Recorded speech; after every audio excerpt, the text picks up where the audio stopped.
Hello, Packers fans. Welcome into Packers News. I'm Kassidy Hill, joined by Ryan Wood. Ryan, we are now less than a week away from the NFL draft. It's exciting, exciting times. And guess what? Nobody still knows what the Packers are going to do. Not you, not I, probably not even Brian Gutekunst. But before we get into the draft, we're going to take your questions. If you have any questions, go ahead and drop them in the comments. Before we get into the draft, though, let's look back at this week. This week was the first time this offseason that players have shown back up at the facility for some workouts. They were not anything necessarily required. It was all voluntary. But we did see a good amount of guys show up, a good amount of veteran guys as well. I know a lot of them talked on Wednesday, and you were there. What sort of vibe did you get from them? And is, what did they say? There we go. I'm making that. I think the most interesting thing, other than Pat O'Donnell living in Mason Crosby's basement with his wife and his 18-month-old, which, as he said, is kind of like cheaper by the dozen going on in that house right now. Which, by the way, they didn't know each other all that well before that happened. Mason Crosby just reached out to Pat O'Donnell and said, "Hey, mi casa is your casa," And it kind of happened from there. It was a nice mix of Spanish and English. Yeah. Well, I did my best. The most interesting thing, other than that, Devondre Campbell. The first time that we really were in a room with him, because last year he was remote because of COVID-19 protocols. Really laid out how his magical All-Pro season came to be. We already knew that the reason Devondre Campbell was available last June had nothing to do with lack of interest. I mean, teams were on him and were offering him. He said that he turned down several offers, but the reason that he turned down several offers, Devondre Campbell had talked about how he was very grateful for the scheme fit in Joe Barry's defense, but it wasn't an accident. Instead of being recruited, Devondre Campbell basically did the recruiting himself and said, "These are my parameters. These are my expectations." And they weren't financial parameters. He signed last year on a 1-year, $2 million deal. It wasn't about money. He was ready going into year 6 to bet on himself. And he kept hearing from all these peers around the league, if you just stayed at Mike, if you just stayed at middle linebacker, you'd be a top 5, top 10 player in this league at that position. If you don't know, Devondre Campbell had been stretched thin playing multiple positions because of his versatility, because of his ability to cover. Early in his career, from being drafted by the Falcons to 2 years ago with the Cardinals, he was kind of a coverage guy.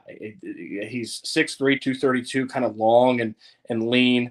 The knock on him was that he didn't have the physicality to be a full-time Mike against the run, physicality in the box. And Devondre Campbell was done with that. And he said, "No, this is what I'm going to do. This is what I'm going to play. You'll either agree to this or you won't." He knew Matt LaFleur very well because he spent his rookie season in Atlanta when Matt LaFleur was the quarterback's coach, and they grew very close there. He said that they talked every day, essentially.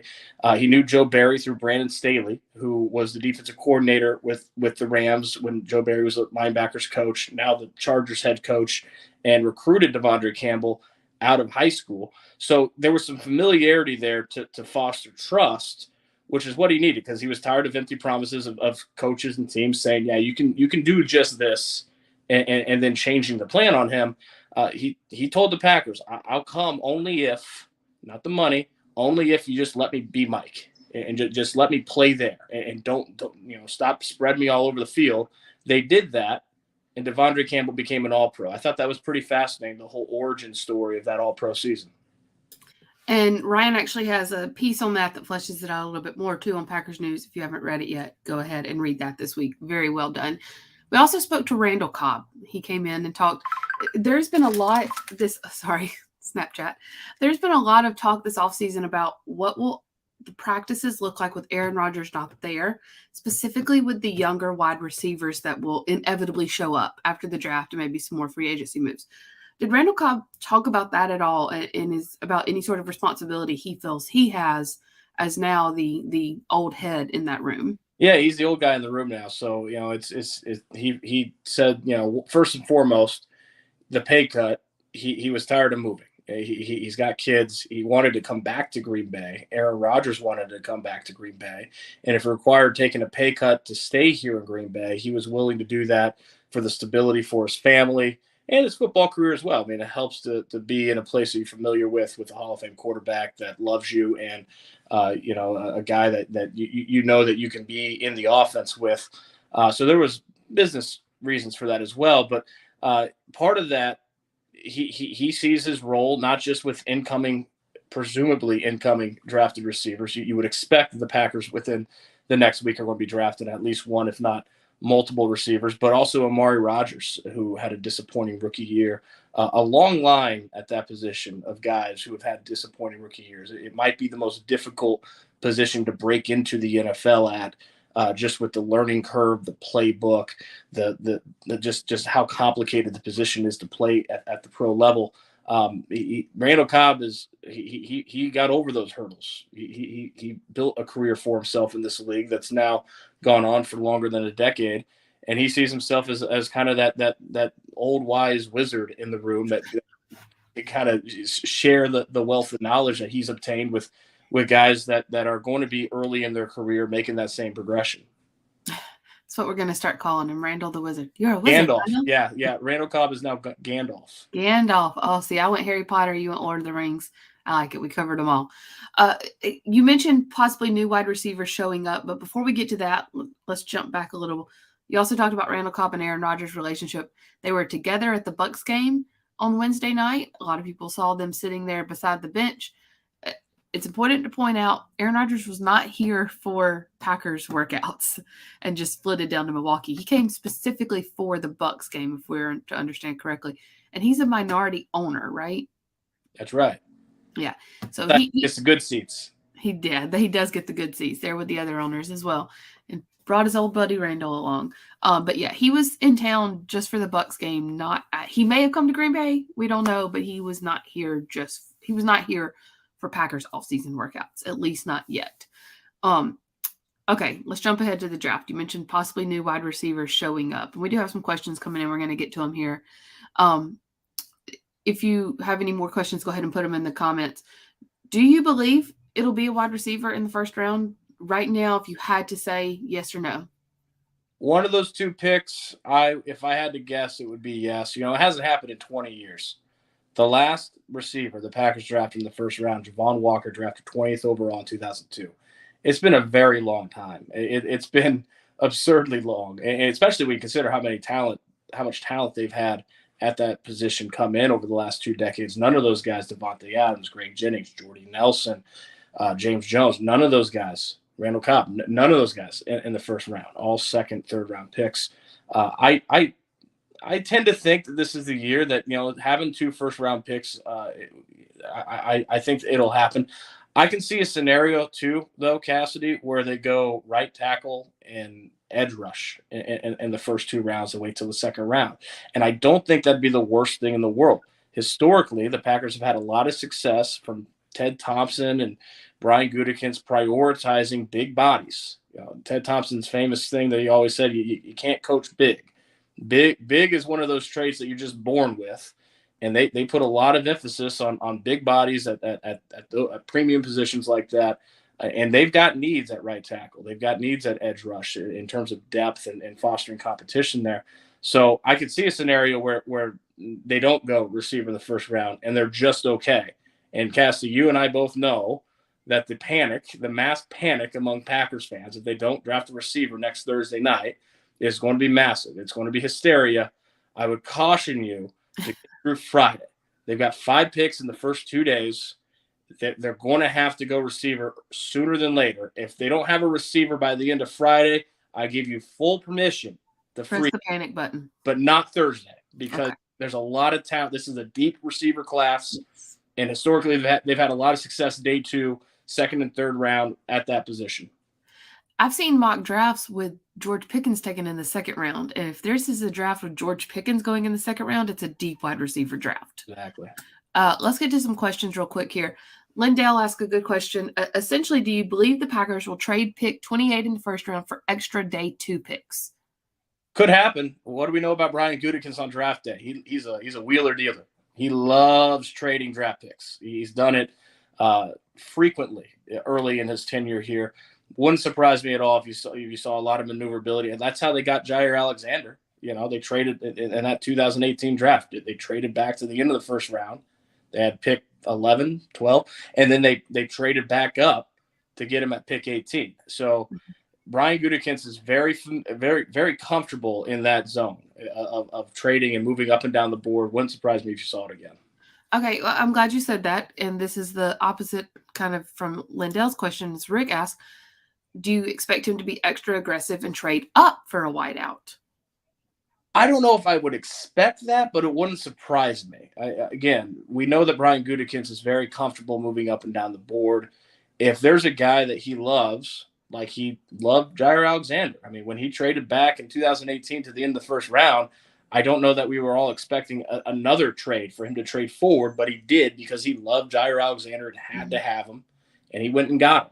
If there's a guy that he loves, he's got to have him, he can go get him. So it's just a matter of really his flavor, how he sees this class, not just at receiver, but at the other positions as well, and what his board looks like. Something to keep in mind, this is the whole Jordan Love origin story, right? They didn't go into that draft saying, absolutely got to get Jordan Love. They wanted receivers in 2020, but the run at receiver in the first round came before they were on the clock. They might have gotten up and gotten Justin Jefferson or Brandon Ayuk, but they were gone. And in the second round, too, that's how A.J. Dillon came about. The runner receiver in the second round 2020 came before they were on the clock, and they settled for Quadzilla. So just because the run doesn't go the way that you want it to, one, it's on Brian Gutekunst to be adjustable and flexible with his board and being in tune with when that run starts. But two, it can end up all right just because it doesn't go the way you want. While we're talking about trades and wide receivers, let's just go ahead and bring in the question everyone wants to know, now myself included. Connor asked, do you think the Packers could trade for Debo? I don't see it. I think at this point, most likely they're looking at the draft. Now, surprises happen all the time. Would it be a surprise? Yes, I think it'd be a surprise, but it wouldn't be a shock if that happened. Are they looking at that possibility? I'm sure Brian Gutekunst is looking at everything. So again, it wouldn't be a shock if that happened. But at this point, because of the deep receiver class and because of the ammunition that they have in terms of draft picks, I would expect the draft to be the bedrock at that position. And to add to your point, I'm sure they're looking at Debo Samuel says he wants to trade. You have to at least pick up the phone and just ask. Yeah, but he also wants a lot of money. Right. You would want to, I would just ask what that number is, what it would take. He wants quarterback money. He wants Devontae Adams, Tyreek Hill money. That's why he wants to be traded. And so that's to me the complication is the salary cap and the financials. Yeah. And to that point, I don't know if the Packers would have the money to get him, but to be fair to Debo, he is playing many, many positions. So he is. He is. He's a good player. That's why he wants the money, right? Right. And he shouldn't have the money. I'm saying it's really difficult. And with you, when you're the Packers and you've got this need and it's a deep class and you're strapped on the cap, which they are, that's why you go draft, is because it saves a lot of money. Mike asked, whether it's a free agent or a new draft guy, do you think it would be beneficial to new receivers, wide receivers, and tight ends to have Rodgers in camp for OTAs? More and more I talk to people about this, the less I think that it's necessary. Jason Vrabel, I thought, laid it out really well a couple weeks ago. The first job for whoever they draft is going to be to learn the playbook, and that takes time. It's going to take it's a progression for rookie receivers, especially because when they come in, you got to keep in mind receiver. It's kind of a blanket term. There's a lot of different positions that go into that. And it's really more like learning a concept and conceptually visualizing the offense, because in Green Bay, you got a slot receiver. You got your X that's stationed on the perimeter. You got your Z that moves all across the formation. Those are all different positions that fall in line with learning receiver. And it's going to take more than a couple weeks to actually get that foundation down. And you got to have that foundation before you start working with Aaron Rodgers, because that's an entirely added level, another layer of the offense of, okay, there's Matt LaFleur's playbook and that scheme, and then there's what the quarterback wants. And so to have that basis in the scheme for Matt LaFleur before you start working with Aaron Rodgers, they're not losing a lot there. Would they love to have Aaron? It's like Matt LaFleur said at the owners' meeting. You want all your players at the voluntary stuff, but it's voluntary. So, yeah, I mean, they'd love to have Aaron Rodgers for the entirety of the offseason program. They're not losing all that much if he isn't. Sorry, my mic was muted. Let's take a couple more questions here before we have to say goodbye to Ryan. Well, I lost the one I wanted. Oh, here we go. Rick asked, with all of the seniors entering the draft this year due to the pandemic, do you think the Packers will be more flexible with players' age this year? Is that something that they've been strict about in the past? Yeah, no, every team in the NFL, the younger the better, because you're drafting on upside. It's not what you did in college, not what you did in the past. It's on what you're about to do in the NFL. And the younger you are, the more potential you have. This is a team that is very much in this 3-year window now. Win now, it's Super Bowl or bust. So if they feel like they've got a really talented guy that can come in and help them win now, I don't think it's going to matter what age they are. Mm-hmm. And then Rebecca's asked, we'll stop here. What kind of receiver will they draft first? A separator, a route runner, or a deep threat? What do they need most of?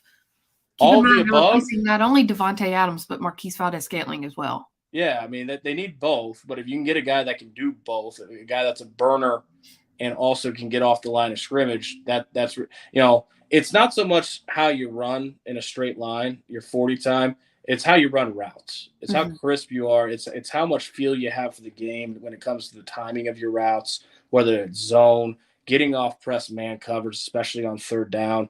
That's critical. So it's not just the speed, but yes, when you've lost the 4-3 of Marquise Valdez-Scantling, you do also need someone that stretches the field and can be a deep threat because they lost that. So all the above. I mean, they need everything at that position, and they need it young. They've got a lot of vets now with Sammy Watkins, Alan Lazard, Randall Cobb. They've got vets in the room. They need young talent at that position. And we lost Kassidy. Sorry, I just sneeze. And when you say something like that, it brings to mind someone like Chris Olave, who has the speed of the 4.3 and the 40, but also is one of the crisper route runners in this draft. Might be someone that we see taken early or maybe even a trade up for. So there will be lots of names to watch, and there will be a lot more discussion about this. So if we didn't get to your question today, I'm very sorry. We will have more Facebook Lives. We are also hosting a draft party on Tuesday night for our subscribers, I believe. Stay tuned. There will be more info about that to come in the next couple of days. Ryan, thank you, as always, for your insight and your time. Absolutely. It's a fun time of year. It'll be a very hectic next week, but it'll be a lot of fun. Yes, it will. Yes, it will. And we will be there for you through it all. Stay tuned to PackersNews.com. Thanks, guys.